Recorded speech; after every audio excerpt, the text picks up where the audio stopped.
Welcome to study अगोरा। Study अगोरा में आपका स्वागत है।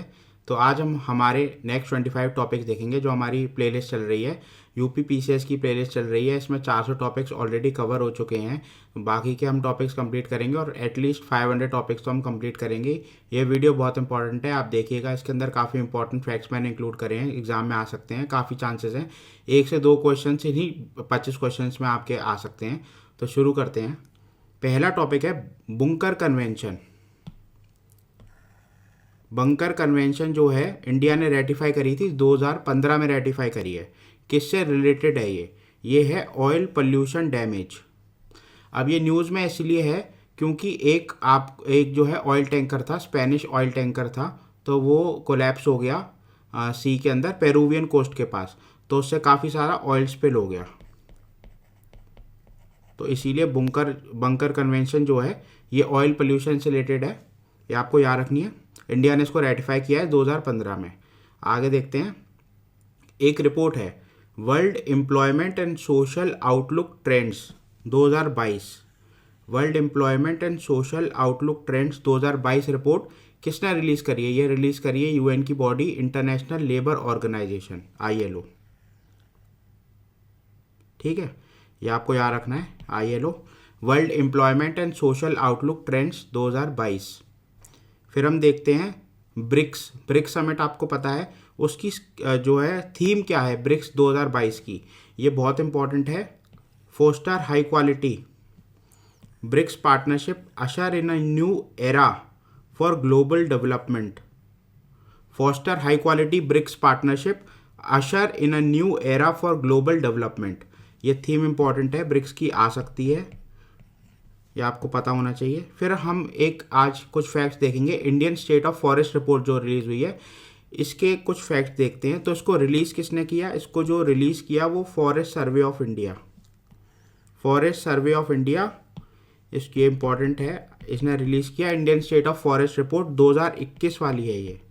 ठीक है, अब क्वेश्चन देखते हैं। As per Indian state of forest report 2021 the total tree and forest cover India का कितना है? 80.9 मिलियन हेक्टेयर्स।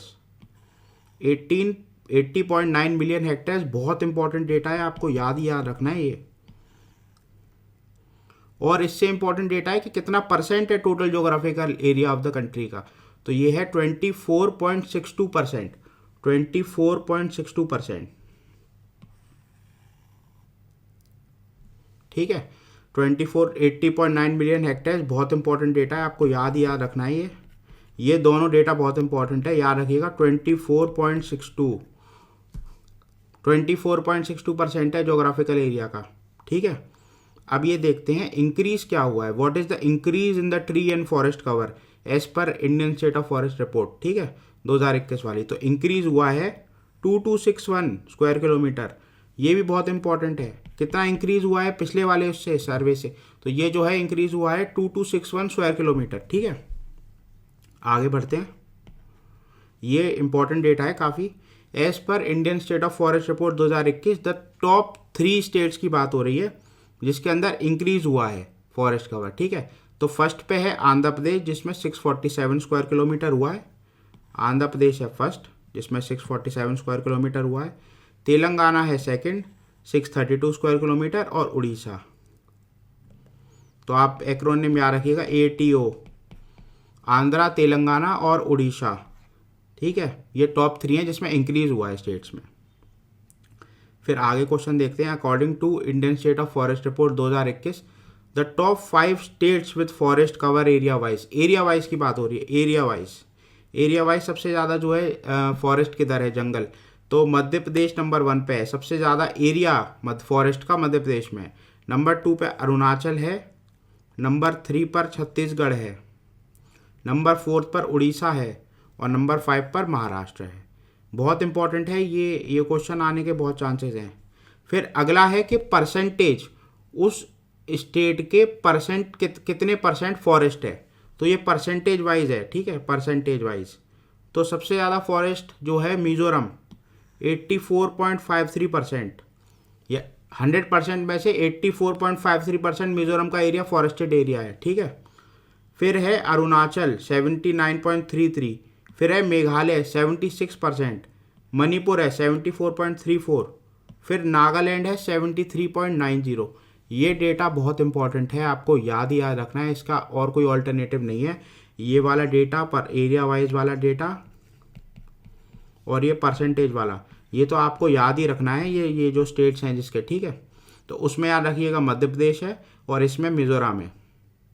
पहले 3 तो आप कोशिश करिए, वैसे तो 5 याद होने चाहिए लेकिन पहले 3 तो बहुत ही इंपॉर्टेंट है, ठीक है। How many states UTs in India have more than 33% of their geographical area as forest. मतलब 33% से ज़्यादा किसका है, तो 17 ऐसे स्टेट और यूटीज हैं इंडिया के अंदर जिसमें 33% से ज़्यादा जो है उनका जोग्राफिकल एरिया वो फॉरेस्टेड एरिया है, ठीक है। अब ये मैंग्रोव कवर की बात हो रही है। मैंग्रोव कवर कितना है ये रिपोर्ट के हिसाब से, Indian state of forest report, तो ये है 4992 स्क्वायर किलोमीटर, 4992 स्क्वायर किलोमीटर। बहुत इंपॉर्टेंट डेटा है, आपको याद रखना है। Total carbon stock in the country, total carbon stock की बात हो रही है, तो ये है 7204 million turns, 7204 million turns. Important data है। मैंग्रोव्स वाला भी आप याद रखिएगा, 4992 स्क्वायर किलोमीटर है जो है मैंग्रोव, और ये है 7204 million turns carbon stock country के अंदर। कौन सा ऐसा कंट्री है दुनिया में सेकंड मेजर प्रोड्यूसर है फिश का थ्रू एक्वाकल्चर, ये एक्वाकल्चर की बात हो रही है, तो वो है इंडिया। इंडिया है 4th largest exporter of fish, 4th largest exporter of fish है पूरी दुनिया में। और कितना कंट्रीब्यूशन है ग्लोबल फिश प्रोडक्शन में, 7.7% जो है कंट्रीब्यूशन है, 7.7% contribution to the global fish production. हाल ही में कौन सी ऐसी साइट है जिसको इंक्लूड किया है यूनेस्को वर्ल्ड हेरिटेज साइट में, रिसेंटली इंक्लूड किया है गुजरात जो है, ये जो साइट है ये धोलावीरा साइट है, मैं लिखना भूल गया हूँ या इरेज हो गया है, धोलावीरा, ये इंपॉर्टेंट है, आप याद रखिएगा। धोलावीरा राजस्थान की साइट है, इंपॉर्टेंट है ये, जिसको हाल ही में यूनेस्को के वर्ल्ड हेरिटेज साइट लिस्ट में इंक्लूड किया गया है, धोलावीरा गुजरात। भारत रत्न डॉक्टर अंबेडकर अवार्ड 2022 किसको अवार्ड हुआ, ये अवार्ड हुआ एक्ट्रेस हर्षाली मल्होत्रा को, एक्ट्रेस हर्षाली मल्होत्रा को अवार्ड हुआ। Street for people and nurturing neighbourhood challenge, streets for people and nurturing neighbourhood challenge किस मिनिस्ट्री ने स्टार्ट किया, तो ये ministry of housing and urban affairs, ministry of housing and urban affairs ने start किया।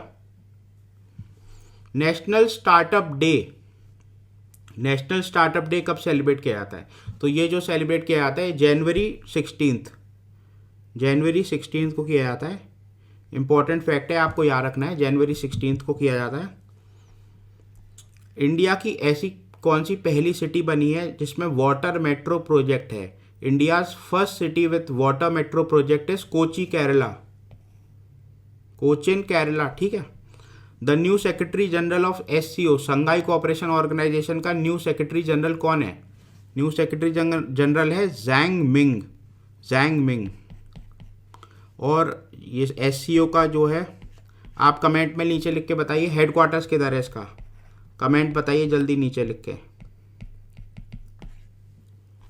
National voter day जो celebrate किया जाता है 25 जनवरी को, 26 जनवरी से एक दिन पहले, उसकी थीम क्या है, इसकी थीम है मेकिंग इलेक्शंस इंक्लूसिव, इंक्लूसिविटी बनानी है, ठीक है, इलेक्शंस की, मेक इलेक्शंस इंक्लूसिव, सबको एक्सेसिबल एंड पार्टिसिपेटिव, ये पूरी थीम है, making elections inclusive, accessible and participative. Important है ये, नेशनल वोटर डे पता होना चाहिए, 25 जनवरी होता है, एक दिन पहले 26 जनवरी से। दोनेस्क एंड लुहांस्क रीजन अभी न्यूज़ में है, कहाँ है ये ईस्टर्न यूक्रेन में है, ईस्टर्न यूक्रेन में है। यहाँ प्रो रशियन रेबेल्स और यूक्रेन की आर्म फोर्सेस के बीच में लड़ाई चल रही है, ठीक है, ये आप याद रखिएगा। फिर एक और इम्पॉर्टेंट है, ये तो UPSC के लिए भी इम्पॉर्टेंट है, जो अभी 5 जून को पेपर है संडे को। मिन्स्क अग्रीमेंट न्यूज़ में है, Minsk agreement first and second. Minsk agreement किससे रिलेटेड है, मतलब इसमें पार्टीज कौन है, ठीक है। मिन्स्क जो है कैपिटल है बेलारूस की, बेलारूस, ठीक है। अब आपको पता है कि रशिया ने इन्वेड किया है यूक्रेन पर, क्राइसिस चल रही है, अपना स्पेशल मिलिट्री ऑपरेशन लॉन्च किया है। तो मिन्स्क अग्रीमेंट जो है साइन किया गया था जब ये पहले ये जो डॉनबास रीजन है ईस्टर्न यूक्रेन में, ये डॉनबास जिसके अंदर ये लुहांस्क और ये डोनेस्क हैं, ठीक है।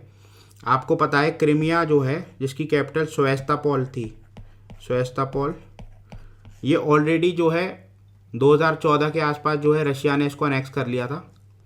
और ये डोनेस्क जो रीजन है, डॉनबास रीजन जो है, इसमें भी रशियन स्पीकिंग पॉपुलेशन ज़्यादा है, रशियन स्पीकिंग पॉपुलेशन ज़्यादा है। तो इसीलिए यहाँ जो है सेपरेटिस्ट मूवमेंट चल रहा है, काफ़ी लड़ाई चल रही है, ट्रेंच वॉरफेयर चल रहा है दोनों तरफ से जो है ट्रेंच वॉरफेयर चल रहा है। तो मिन्स्क अग्रीमेंट में पार्टी कौन है, पार्टी थी यूक्रेन और प्रो रशियन सेपरेटिस्ट, यूक्रेन और pro Russian separatist. First country कौन सी बनी जिसने इंडिया का यूपीआई, यूनिफाइड पेमेंट इंटरफेस, जो एनपीसीआई जो जिसको कंट्रोल करती है, मैनेज करती है सारा, वो है नेपाल। नेपाल पहला कंट्री बना है जिसने अडॉप्ट किया है इंडिया का यूपीआई सिस्टम। आखिरी क्वेश्चन है बजट। अब बजट यहाँ से शुरू करूँगा, अगला वीडियो पूरा बजट का ही होगा और स्कीम्स होंगी उसमें। Budget outlay of Uttar Pradesh for the year 2022-23 के लिए बजट कितना है, तो ये बजट है 6 लाख करोड़ का, 6 लाख करोड़ का है। तो आप मुझे जो है वीडियो को लाइक करिए, शेयर करिए। आज के लिए बस इतना ही, सब्सक्राइब करिए चैनल को। और मैंने जो क्वेश्चन पूछे हैं आपसे कमेंट में ज़रूर उसका आंसर बताइए। शंघाई कोऑपरेशन ऑर्गेनाइजेशन का हेडक्वार्टर्स किधर है, ठीक है। फिर मिलते हैं नेक्स्ट वीडियो के साथ, इसमें बजट होंगी, स्कीम्स होंगी यूपी जो पीसीएस से रिलेटेड। तो आप जो है सब्सक्राइब करिए, लाइक करिए, शेयर करिए। Thank you, have a nice day.